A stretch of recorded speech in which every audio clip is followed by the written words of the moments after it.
তারেক রহমান স্যারকে বলতে চাই, আমাদের ভাইদের রক্তের উপর দাঁড়িয়ে যে বর্তমানে সরকার হয়েছেন, আমাদের ভাইদের হত্যার বিচার করেন। যদি বিচার না করেন, আমাদের মাদের চোখের পানিতে আপনারা ধ্বংস হয়ে যাবেন। খুব অবাক হই যে সংস্কৃতি মন্ত্রণালয়ে একজন হত্যাকারী সচিব বা সেক্রেটারি সে কীভাবে চাকরিতে থাকে। তার তো চাকরিচ্যুত হওয়ার কথা, তো জেলে থাকার কথা। তারেক রহমান স্যারকে বলতে চাই, আমাদের ভাইদের রক্তের উপর দাঁড়িয়ে যে বর্তমানে সরকার হয়েছেন, আমাদের ভাইদের হত্যার বিচার করেন। যদি বিচার না করেন, আমাদের মাদের চোখের পানিতে আপনারা ধ্বংস হয়ে যাবেন।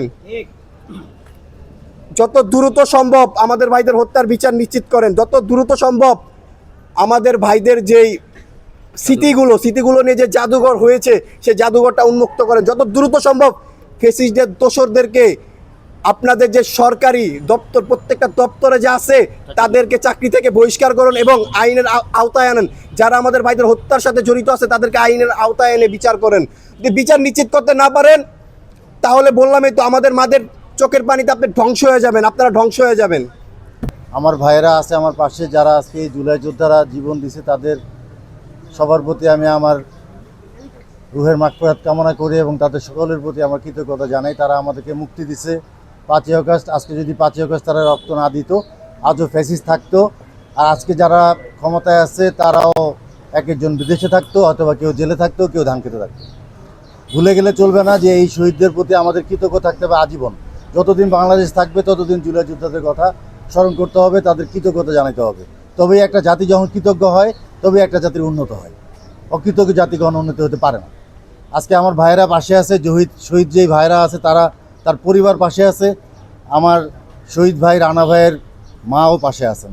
আর আমার যে আকিব ভাই, যারা দিন রাত কাজ করতেছেন, তাদের সকলের প্রতি আমি কৃতজ্ঞতা জানাই।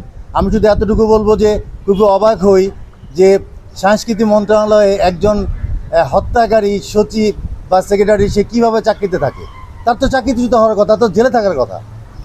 আমি তো মনে করি তারেক রহমান সরকারের এসে প্রথম হওয়া উচিত ছিল এই সচিবালয়ে যতগুলা গণহত্যাকারী দোষর আছে তাদের প্রত্যেককে চাকরিচ্যুত করে শাস্তির আওতায় আনা এবং শাস্তি নিশ্চিত করা। তারা কিভাবে আমার জনগণের জনগণের টাকায় তারা বেতনভুক্ত, তারা কিভাবে গণহত্যা করে এখনো চাকরিতে থাকে।